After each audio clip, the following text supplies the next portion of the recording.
प्रिय विद्यार्थियों, पीएसपी महाविद्यालय के परिवार में आप सभी का हार्दिक अभिनंदन। जैसा कि हम फर्स्ट सेमेस्टर हिंदी साहित्य का इतिहास का जो आपका पेपर है, उसके एक एक बिंदुओं की विस्तृत चर्चा कर रहे थे। इसी श्रृंखला को जारी रखते हुए आज हम बातचीत करेंगे जयशंकर प्रसाद जी को लेकर। ध्यान रहे, जयशंकर प्रसाद जी जो हैं, इनका सामान्य परिचय जो है वो आपके फर्स्ट सेमेस्टर के अंदर हिंदी साहित्य का इतिहास नाम से जो पेपर है उसमें संकलित है। तो महत्वपूर्ण व्यक्तित्व जो है वो जयशंकर प्रसाद जी हैं। आज हम इनके व्यक्तित्व और कृतित्व के पहलुओं पर प्रकाश डालेंगे। खास तौर पे अपने पाठ्यक्रम को ध्यान में रखते हुए इनके व्यक्तित्व और कृतित्व से जुड़े जो जो प्रश्न बन सकते हैं, उन सभी पे आज हम चर्चा आज की कक्षा में करेंगे। ध्यान रहे, जयशंकर प्रसाद जी जो हैं वो हिंदी साहित्य जगत में किसी परिचय के मोहताज नहीं है। ख्याति प्राप्त व्यक्तित्व जो हैं वो प्रसाद जी रहे हैं, और आप साहित्य के विद्यार्थी हैं तो निश्चित रूप से इस नाम से परिचित होंगे। सर्वप्रथम हम देखते हैं कि प्रसाद जी का जन्म जो है वो कब और कहाँ हुआ था। तो प्रसाद जी का जन्म जो है वो 1889 ईस्वी में होता है। ये बात ध्यान रखें, 1889 ईस्वी में कहाँ होता है, तो काशी में हुआ था इनका जन्म। स्थान ध्यान रखें, काशी। काशी कह दें, वाराणसी कह दें, एक ही बात है। तो काशी में 1889 ईस्वी में इनका जन्म होता है। ये जिस परिवार से संबंधित थे, ध्यान रहे कि काशी की नगरी में इनका परिवार बहुत प्रसिद्ध यानी ख्याति प्राप्त था। प्रसाद जी एक संपन्न परिवार से संबंध रखते हैं, और उस परिवार का जो नाम है वो है सोंगनी साहू परिवार। ध्यान रखें, सोंगनी साहू परिवार में प्रसाद जी का जन्म हुआ था। कब? 1889। इन्हें काशी में संपन्न परिवार से संबंधित होने के कारण काशी की जनता इन्हें दरबार नाम से संबोधित करती थी। ध्यान रहे, दरबार, दरबार का मतलब सीधा सा संपन्नता से है। इसी कारण से इन्हें दरबार की संज्ञा काशी में प्राप्त थी। दूसरी बात आप देखें कि प्रसाद जी जो हैं ये ब्रज भाषा में जो कविता रचना करते थे उसमें कलाधर नाम से कविता रचना किया करते थे। तो कलाधर इनका उपनाम है। साहित्य की दृष्टि से ध्यान रखें, और कलाधर नाम से इनकी जो आपको रचनाएं मिलेगी वो कौन सी भाषा में मिलती है, तो ब्रज भाषा में मिलती है। ये प्रश्न आपके स्नातक स्तरीय परीक्षाओं में कई बार पूछा गया है कि प्रसाद जी ब्रज भाषा में कविता रचना किस नाम से किया करते थे। तो ध्यान रहे, कलाधर नाम से ये ब्रज भाषा में कविताएं करते थे। प्रसाद जी की जो पहली कविता होती है ग्राम, वो ध्यान रखें हिंदू नामक जो तत्कालीन समय में एक पत्रिका चलती थी उसमें छपी थी। तो इनकी जो ज्यादातर रचनाएं या कविताएं हैं वो कौन सी पत्रिका में छपती थी, तो ध्यान रहे हिंदू नामक जो पत्रिका होती है, हिंदू पत्रिका, इसमें इनकी कविताएं जो है वो छपती थी। और इनकी पहली कविता जो हिंदू में छपी थी उसका नाम होता है ग्राम। ये ग्राम नामक कविता प्रसाद जी की पहली रचना थी जो किसमें छपती है, हिंदू नामक पत्रिका। प्रसाद जी ने हिंदी साहित्य की विभिन्न विधाओं पर कलम चलाई है। इन्होंने कहानियां भी लिखी हैं, इनकी कविताएं भी हैं, और इनके नाटक भी हैं, और उपन्यास भी हैं। तो हिंदी साहित्य जगत में या हिंदी साहित्य से जुड़ी जो जो महत्वपूर्ण विधाएं हैं, उन सारी विधाओं में पर कलम प्रसाद जी ने चलाई है। एक एक कर हम देखते हैं कि कौन कौन सी जो इनकी रचनाएं हैं जो इनकी प्रसिद्धि का आधार है। तो सबसे पहले आप देखेंगे तो काव्य कि प्रसाद जी का जो काव्य है वो कौन कौन सी है, काव्य रचना या काव्य संग्रह कहते हैं। आपने नाम सुना होगा, बहुत प्रसिद्ध इनकी काव्य काव्य संग्रह है आंसू, लहर, आंसू है, लहर है, एक आता है चित्राधार, चित्राधार, एक इनका काव्य आएगा कानन कुसुम, कानन कुसुम, कानन कुसुम। आंसू, लहर, चित्राधार, कानन कुसुम, और सबसे प्रसिद्ध इनकी रचना है झरना। झरना सर्वाधिक ख्याति प्राप्त काव्य रचना संग्रह में से एक माना जाता है। तो झरना, आंसू, लहर, चित्राधार और कानन कुसुम, ये नाम आप अच्छे से याद रखेंगे। ये प्रसाद जी की ख्याति का आधार है, और ये इनकी सारी काव्य, ये सारे काव्य संग्रह है। अगर हम प्रसाद जी की अपूर्ण रचनाओं पर प्रकाश डालें तो दो तीन नाम आप जरूर ध्यान रखना, कंकाल, कंकाल, तितली, तितली और इरावती, इरावती। ये प्रसाद जी की अपूर्ण रचनाएं हैं, ध्यान रखें, अपूर्ण रचना, जिसे पूर्ण नहीं किया है। ध्यान रखें कि कंकाल, तितली और इरावती ये इनकी अपूर्ण रचना है। कई बार प्रश्न आता है कि प्रसाद जी की अपूर्ण रचनाएं कौन कौन सी हैं, तो कौन सी, तो ये तीन नाम आप अच्छे से याद रखें। इसके अलावा प्रसाद जी के जो नाटक हैं, वो उन नाटकों के नाम आप जरूर ध्यान रखेंगे, क्योंकि इनके नाटक बहुत प्रसिद्ध रहे हैं। तो ऐसे प्रमुख नाटक कौन कौन से हैं प्रसाद जी के, तो ध्यान रखना, प्रमुख नाटक, और नाटकों में भी इन्हें सर्वाधिक प्रसिद्धि या ख्याति मिली है। तो पहला नाम आप ध्यान रखना, स्कंदगुप्त, स्कंद गुप्त प्रसाद जी का नाटक है। दूसरा चंद्रगुप्त, चंद्रगुप्त भी प्रसिद्ध नाटकों में से एक है। स्कंदगुप्त, चंद्रगुप्त, एक रचना इनकी आती है ध्रुव स्वामिनी, ध्रुव स्वामिनी। तो स्कंदगुप्त है, चंद्रगुप्त है, ध्रुव स्वामिनी है, ये इनके प्रसिद्ध नाटक में है। अगर हम साहित्य जगत में देखें तो प्रसाद जी को नाटक की दृष्टि से देखा जाए तो इनके जो भी नाटक हैं इनका मंचन संभव नहीं है। और नाटकों का मंचन नहीं, की प्रश्न पूछा जाता है कि ऐसा कौन सा नाटककार है जिसके नाटकों का मंचन करना संभव नहीं है, यानी इनके नाटकों को एक मंच पर प्रदर्शित नहीं किया जा सकता है। और उसकी वजह ये होती है कि इनके नाटकों में एक तो खून खराबे यानी ऐतिहासिक युद्धों का वर्णन होता है, एक प्राकृतिक आपदाओं वाली बात आती है, बाढ़ है, तूफान है, आंधी है। तो ऐसे जो दृश्य हैं उनको एक मंच पर बताना संभव नहीं होता। तो प्रश्न अगर आपसे ये बने कि ऐसा नाटककार का नाम बताएं कि जिसके नाटकों का मंचन संभव नहीं है, तो वो नाटककार भी कौन होते हैं, तो वो होते हैं जयशंकर प्रसाद जी होते हैं। तो ये प्रमुख नाटकों के नाम आप ध्यान रखेंगे। प्रमुख नाटकों के बाद प्रसाद जी की प्रमुख कहानियां भी हैं जो बहुत महत्वपूर्ण है। प्रमुख कहानियां, तो ऐसी कौन कौन सी इनकी कहानियां हैं जो साहित्य जगत में अपनी अमिट छाप छोड़ी, तो ध्यान रखें, एक इनकी कहानी आती है आंधी, आंधी है। एक कहानी आएगी आकाशदीप, आकाशदीप, इसमें समुद्री लुटेरों का वर्णन आता है, आकाशदीप। एक इनकी कम प्रसिद्ध कहानी आएगी इंद्रजाल, इंद्रजाल। आंधी है, आकाशदीप है और इंद्रजाल है, ये प्रसिद्ध कहानियों के नाम आप ध्यान रखेंगे। दो तीन तीन रचनाएं आपको ध्यान रखनी है, काव्य संग्रह भी पूछा जा सकता है, नाटकों के नाम भी पूछे जा सकते हैं, फिर आपसे कहानियों के नाम भी पूछे जा सकते हैं। और 1936 में जो इनका महाकाव्य प्रकाश में आता है प्रसाद जी का, वो जरूर आप ध्यान रखें कि इनका एक महाकाव्य है। और वो महाकाव्य इनका कौन सा होता है, तो कामायनी महाकाव्य होता है, कामायनी। बहुत महत्वपूर्ण रचना है और साहित्य जगत में सर्वाधिक चर्चित और प्रसिद्ध महाकाव्यों में से एक है, और वो है कामायनी। कामायनी जयशंकर प्रसाद जी की ऐसी विशिष्ट रचना है जो साहित्य जगत में उनकी एक अलग ही छवि प्रदर्शित करता है।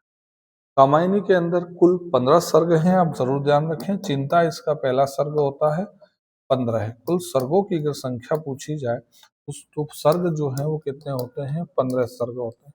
सर्ग का मतलब थोड़ा ध्यान रखें, सर्ग से आशय होता है अध्याय। कुल अध्याय कितने हैं, तो 15 होते हैं। बहुत महत्वपूर्ण रचनाएं हैं, आप निश्चित रूप से कामायनी का अध्ययन कीजिएगा, जिसमें बहुत सारे रहस्यों का उद्घाटन प्रसाद जी ने किया है। तो ये प्रमुख बातें जयशंकर प्रसाद जी के व्यक्तित्व और कृतित्व को लेकर होती है, जहाँ से आपसे रचनाओं से जुड़े निश्चित रूप से प्रश्न पूछे जाते हैं। एक बार पुनः देख लें कि कौन कौन सी बातें अपन ने अभी तक देखी हैं। पहली बात, जन्म की ध्यान रखें कि 1889 ईस्वी कहाँ होता है, काशी में। परिवार सोंगनी साहू होता है। संपन्न परिवार से संबंध रखने के कारण काशी की जनता इन्हें दरबार नाम से संबोधित करती है। ब्रजभाषा में इनकी जो रचनाएं हैं वो कलाधर नाम से छपती हैं। हिंदू नामक जो पत्रिका होती है उसमें प्रसाद जी की प्रारंभिक जो भी कविताएं थी वो छपती थी। और पहले इनकी कविता जो प्रकाशित हुई थी हिंदू में, वो ग्राम होती है। प्रमुख काव्य संग्रह होते हैं झरना, आंसू, लहर, चित्राधार और कानन कुसुम होते हैं। अपूर्ण रचनाओं की बात करें तो कंकाल है, तितली है और इरावती इनकी अपूर्ण रचनाएं होती हैं। प्रमुख नाटकों पे दृष्टि डालें तो स्कंदगुप्त, चंद्रगुप्त और दुर्स्वामिनी इनके बहुत प्रसिद्ध नाटक होते हैं। नाटकों का ध्यान रखें कि मंचन संभव नहीं होता है, और मंचन संभव नहीं होने का कारण मैंने आपको बता दिया है, क्योंकि इसमें प्राकृतिक आपदाओं के दृश्य सर्वाधिक हैं जिन्हें प्रदर्शित वहां करना संभव नहीं होता है। इस वजह से मंचन संभव नहीं। प्रमुख कहानियां देखें तो आंधी है, आकाशदीप है और इंद्रजाल है, और महाकाव्य इनका कामायनी है जो प्रसाद जी की प्रसिद्धि का पर्याय बनता है। अब देखते हैं जयशंकर प्रसाद जी की काव्यगत विशेषताएं, इनके काव्य की कौन कौन सी विशेषताएं रहती। तो आप हेडिंग डाल देना कि प्रसाद जी की काव्यगत विशेषताएं। प्रसाद जी की काव्यगत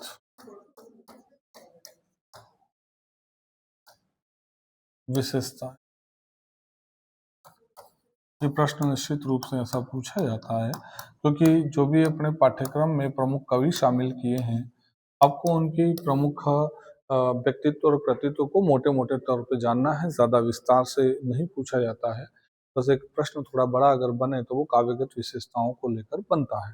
तो जब सामान्य परिचय हम समझ गए हैं, रचनाएं जान गए हैं, व्यक्तित्व के बारे में पढ़ा है, तो काव्यगत विशेषताएं अगर पढ़ लेते हैं तो थोड़ा आप कवि की मानसिकता से परिचित हो जाएंगे, और इनकी रचनाओं में कौन कौन सी बातें हमें देखने को मिलती है ये स्पष्ट हो जाता है।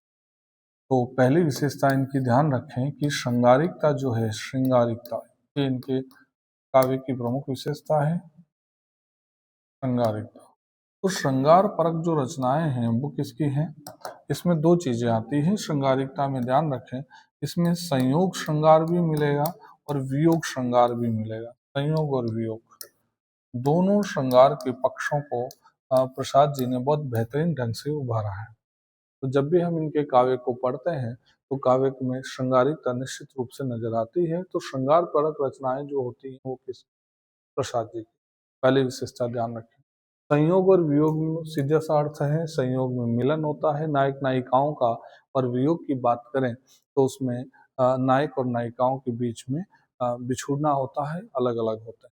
तो जहाँ नायक नायिका एक दूसरे से बिछुड़ते हैं वहाँ वियोग है, और जहाँ मिलते हैं वहाँ संयोग है। श्रृंगारिकता पहली विशेषता होती है। दूसरी एक बात और प्रसाद जी के बारे में आप ध्यान रखें कि प्रसाद जी ने अपनी आत्मकथा नहीं लिखी थी। वो एक जगह कहते हैं कि मैं कैसे गाऊं मधुर चांदनी रातों की। वो कहते हैं कि मैं अपने निजी जीवन की जो बातें हैं वो मैं जनता के दुनिया के सामने में उसको उसकी अभिव्यक्ति नहीं कर सकता हूँ, क्योंकि वो मेरा निजी जीवन है। तो इन्होंने इस तर्क को देते हुए कभी भी आत्मकथा नहीं लिखी, यानी स्वयं के जीवन के निजी पलों को इन्होंने साझा नहीं किए, क्योंकि वो उन्होंने अपना व्यक्तिगत जीवन मानते हैं और उसे सार्वजनिक करना के पक्ष में ये नहीं रहे थे। दूसरी बात ध्यान रखें कि प्रसाद जी एक ऐसा व्यक्तित्व है जो कभी कवि सम्मेलनों में भाग नहीं लेते थे। इनकी सबसे बड़ी विशेषता आती है कि स्वांतः सुखा है।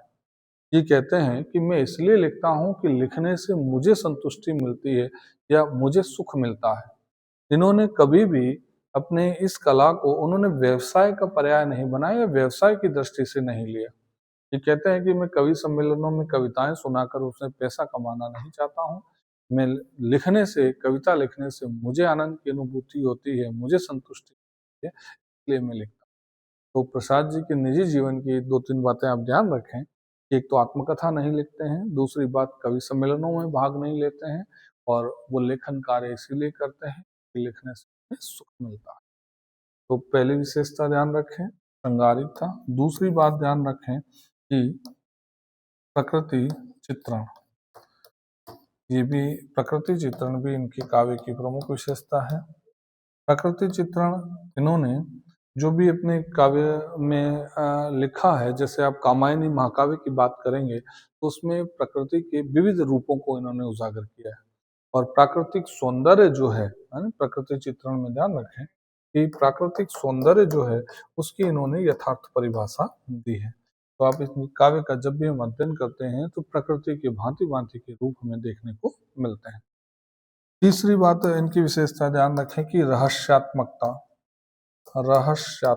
रहस्यात्मकता भी निश्चित रूप से प्रसाद जी के काव्य में हमें ये गुण देखने को मिलता है, क्योंकि कामायनी जैसा महाकाव्य जो है, आप उसमें देखेंगे तो रहस्य भावना की प्रधानता हमें महाकाव्य में भी समझ में आती है। तो श्रृंगारिकता है ही है, प्रकृति के विविध रूप और प्राकृतिक सौंदर्य का वर्णन इन्होंने किया ही है, और रहस्यात्मकता भी इनके काव्य का पर्याय है। इसके बाद अगली विशेषता देखें तो काव्यांगों का प्रयोग। काव्यांगों का काव्यांगों का आकर्षक आकर्षक एवं एवं प्रभावशाली प्रयोग। प्रभावशाली प्रयोग। काव्यांगों से आशय ध्यान रखना, काव्यांगों शब्द का मतलब होता है काव्य के अंग। और अगर काव्यांगों की बात करें तो आप ध्यान रखें कि छंद, रस और अलंकार जो हैं वो काव्य के अंग हैं। छंद, रस और अलंकार, यमक है, उपमा है, श्लेष है, इन अलंकारों का दोहा, चौपाई जो छंद होते हैं, श्रृंगार है, रस है, भक्ति है, रस है, तो इन छंद रस अलंकारों का जो आकर्षक और प्रभावशाली प्रयोग आप देखोगे तो ये भी हमें राज्य के काव्य में देखने को मिलता है। काव्य के जो अंग होते हैं उनका प्रयोग ही काव्य के सौंदर्य को बढ़ाने के लिए किया जाता है। तो काव्यांगों के प्रयोग से काव्य सौंदर्य में जो है वो स्वतः ही वृद्धि होती है। तो यहाँ पर इनके काव्य के अंदर इनका बहुत बेहतरीन प्रयोग किया गया है। अगली विशेषता देखें तो प्रसाद जी के काव्य के अंदर हमें मानवीय वेदना भी देखने को मिलती है। मानवीय वेदना, मानवीय वेदना की अभिव्यक्ति, तो मानवीय वेदना की अभिव्यक्ति भी प्रसाद जी के काव्य में हमें नजर आती है। मानवीय वेदना से आशय क्या है कि मनुष्य की वेदना है। उन्होंने मानवीय भावों का जो चित्रण किया है, तो मानवीय भावों में मनुष्य की जो वेदना है उसे विभिन्न प्रमाणों के साथ इन्होंने उपस्थित किया है कि उसकी आंतरिक मनोस्थिति जो होती है मनुष्य की इन परिस्थितियों में कैसी होती है। तो मानवीय वेदना भी इनके काव्य में हमें देखने को मिलती है। मानवीय वेदना में एक बात और ध्यान रखें कि मनुष्य की जो निराशा भाव है, इस निराशा भाव का यथार्थ चित्रण जो है वो प्रसाद जी ने अपने काव्य के माध्यम से। तो ये 4-5 जो काव्यगत विशेषताएं हैं ये भी आपको अच्छे से याद होनी चाहिए। यहाँ से भी कोई भी प्रश्न पूछा जाए तो अब कम से कम 4-5 विशेषताएं जो हैं वो याद रखनी आवश्यक है। तो रिवीजन की दृष्टि से हम एक बार पुनः देख लेते हैं कि कौन कौन सी बातें हमें प्रसाद जी के संदर्भ में ध्यान रखनी है। जन्म वाली बात आपको याद रखनी है।